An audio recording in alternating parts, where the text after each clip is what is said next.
They say the Iyeye tree in Isua-Akoko still bleeds when you strike its bark. The old women whisper that its roots once drank the blood of a prophet, and that's why no bird dares nest on it. Long ago, before the white man's roads cut through Akoko land, the warriors of Isua were feared and adored in equal measure. Their cutlasses flashed like lightning, their fame spread beyond the rivers. But while they fought far from home, shame crept in through their doorways. When they returned from war, they found their wives heavy with the children of strangers, traders, travelers, passers-by who had shared their fire and their food. Humiliation poisoned their pride. So the elders gathered beneath the Iyeye tree, whispering of vengeance. "Let us banish the outsiders," one said. "Let us close our doors to strangers," said another. But that night a man appeared, barefoot, face streaked with ashes, eyes glowing like burnt kola nuts. He called himself the Prophet of Dust. "You cannot chase out what you have already welcomed," he said. "Your shame will rot deeper unless one life pays for it." The elders agreed, nodding like vultures. But when dawn came, they chose him, the prophet, as the sacrifice. They slit his throat and buried him under the Iyeye tree. His last words rode the wind like thunder. "You have twisted my counsel.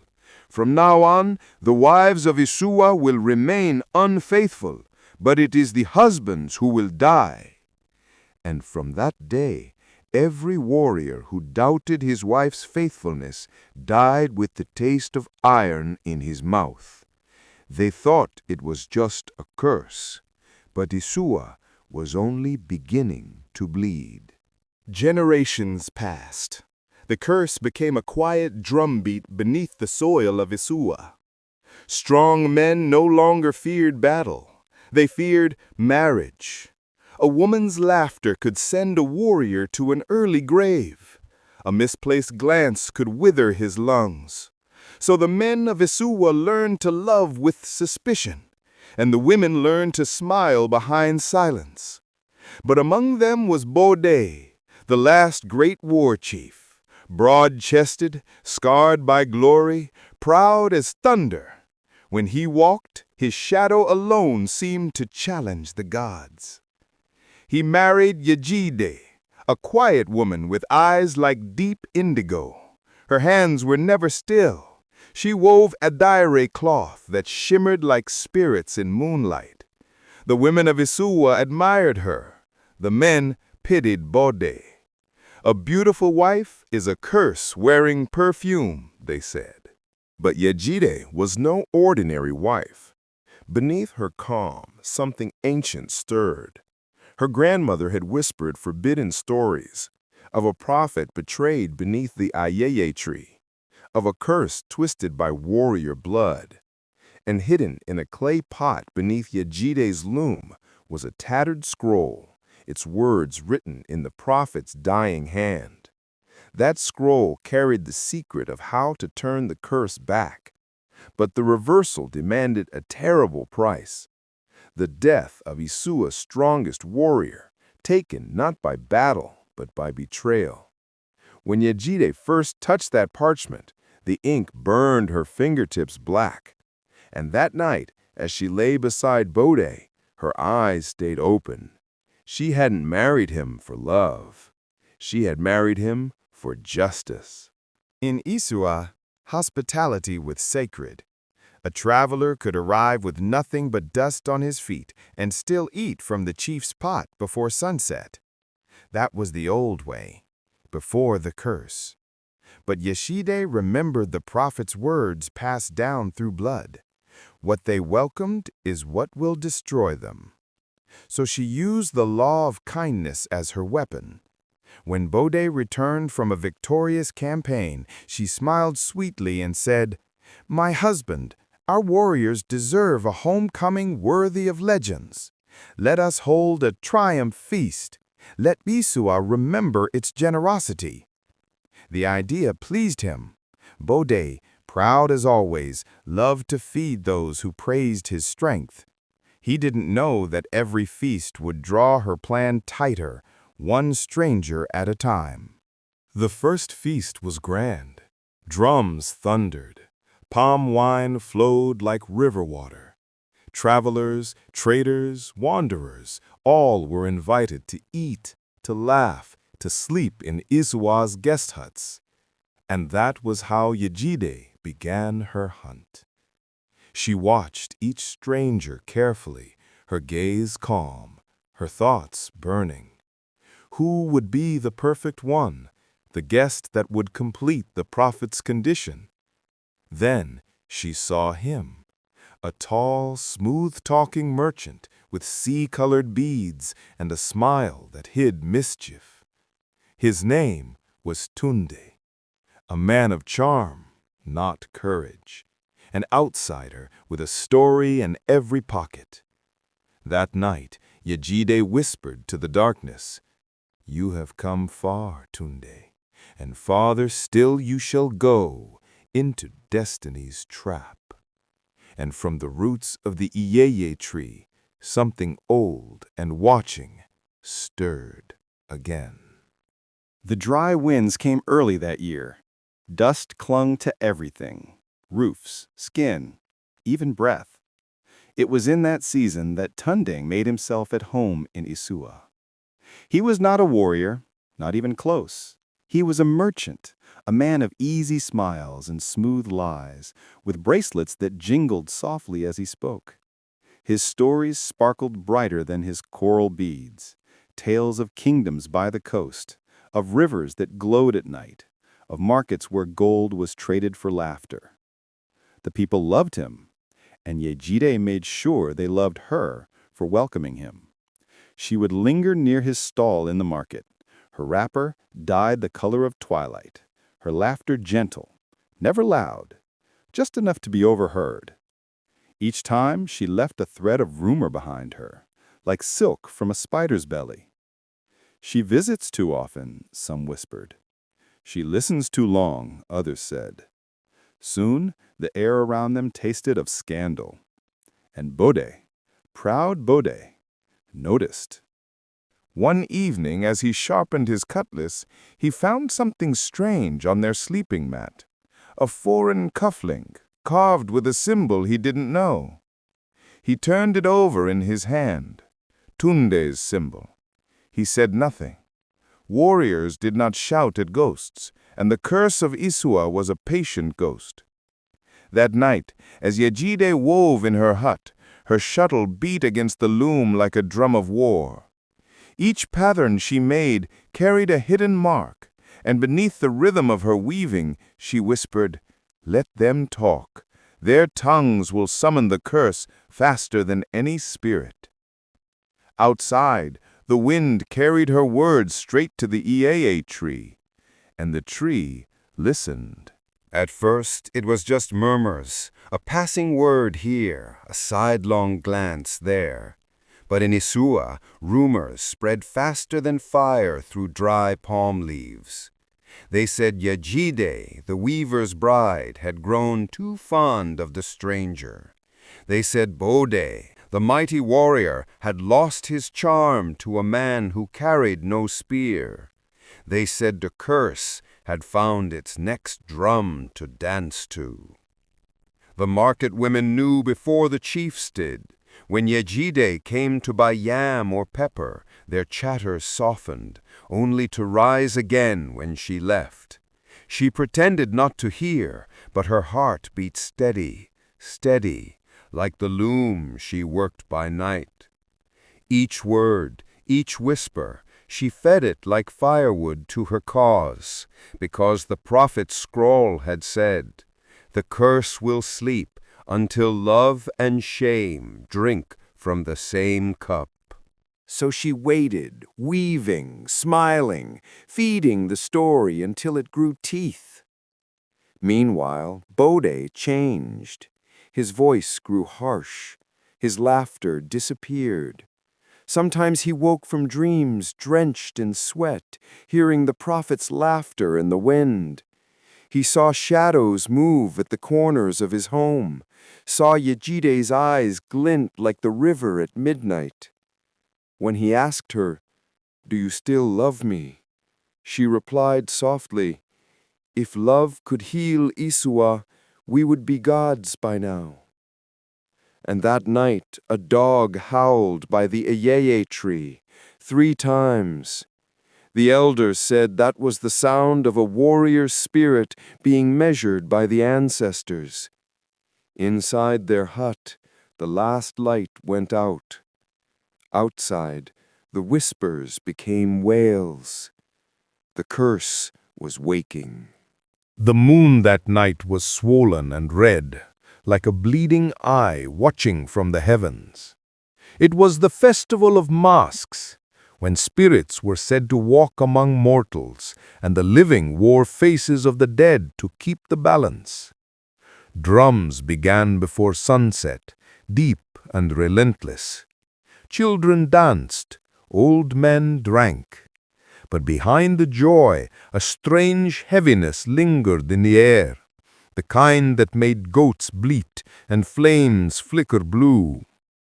Yejide moved through the crowd like smoke, her head wrapped in white cloth, her eyes coal dark. Beside her, Tunde laughed loudly, mask in hand, telling stories that made even the elders smile. And across the courtyard, Bode watched them both. His chest burned with fever. His strength, the pride of Isua, now drained faster than spilled palm wine. Each beat of the drum pounded in his skull like a war he could no longer win. When Yejide turned to meet his gaze across the crowd, her smile was soft, but her eyes were not. In that single glance, he saw everything he had feared. The secret she carried, the vengeance she nursed, the curse she had fed like a child. Then the drummers changed rhythm, faster, wilder. The Egungun dancers spun in circles, their raffia robes brushing the earth, calling the ancestors to witness. Bode staggered forward, his cutlass clutched tight, his breath ragged. "Yejide!" he roared, but his voice drowned in the drums. The crowd saw a man possessed, not by rage, but by history. And when he collapsed at Yejide's feet, the music stopped. Palm wine spilled, the masks turned, even the spirits held their breath. Yejide knelt beside him, whispering something no one else could hear, a prayer or a curse or both. Then, as the last drum faded, a single leaf fell from the Iyeye tree, and the earth trembled beneath it.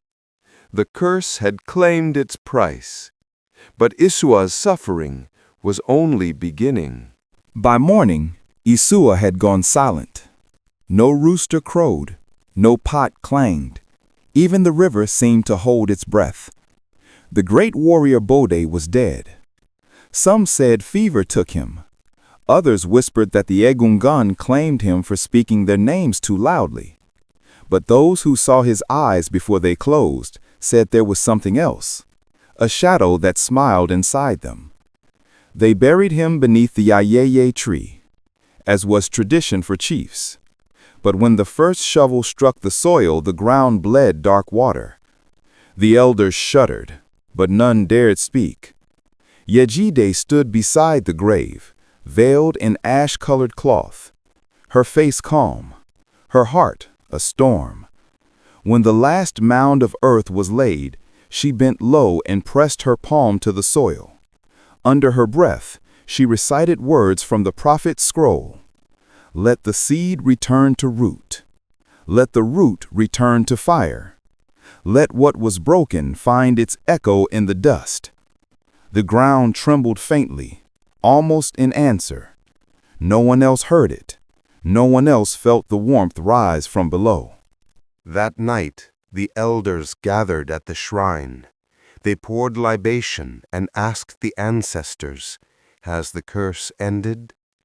The cowrie shells rattled across the divination mat, 3 black, 1 white. The Babalawo frowned. "The curse does not end," he said. "It only changes its face." Far from the shrine, Yejide returned to her hut. She unrolled the prophet's scroll once more, and beneath the old writing new words had appeared, as if inked by unseen hands. "The curse is not lifted. The blood you offered was not the one required." Her fingers shook. Outside, the Iyeye tree rustled, though there was no wind. Somewhere beneath its roots, something ancient began to wake. That night, Yejide did not sleep. She sat before her loom, the threads untouched, the scroll open, its letters flickering like fireflies. The oil lamp beside her hissed once and went out. Darkness swallowed the hut. Then came a voice, dry, brittle, like wind through old bones. "You have awakened me, child of vengeance." The air grew heavy. From the shadows, a figure stepped forward. Wrapped in ancient robes, his face hidden behind a cracked wooden mask. Where his feet touched the earth, ashes bloomed. Yejide bowed her head. "Prophet of Isua," she whispered, "I have done as you commanded. The warrior is dead. The blood has been paid." The mask tilted. The voice trembled with a sorrow older than time. "You do not understand. The curse was never upon the men alone. It was born from betrayal, not pride." He stretched a skeletal hand toward her, and before her eyes the shadows shifted, showing the night of his death long ago. Warriors binding him to the Iyeye tree, accusing him of witchcraft. Women watching in silence as he was burned for preaching a God that had no shrine. And among those women, one face Yejide recognized from old drawings. Her grandmother. The prophet's voice thundered. "It was her silence that sealed the curse. Her blood carried it into your line. You are not the avenger. You are the vessel." Yejide staggered back. "No, I followed your words. I ended what they began." The mask cracked down the middle. A single glowing eye stared through. "Then why does the tree still bleed?" Outside, thunder rolled. The Iyeye tree shivered, its bark splitting open, sap dripping red like blood. From its roots came the faint cry of something trying to be born. Yejide fell to her knees. "What must I do?" The prophet's shadow began to fade. "To end the curse, child, you must return the blood that began it. Your line must meet its own reflection." And then, silence. Only the sound of the wind and the whisper of the dead. By dawn, Isua no longer felt like home. The air hung thick and sour, heavy with unseen eyes. The Iyeye tree stood at the village's edge, its bark split wide like an open wound. From the cracks oozed a red, sticky sap, too dark, too thick to be called sap at all. The elders gathered before it, murmuring prayers that the wind refused to carry. "It bleeds again," one said. Another spat palm wine to the earth.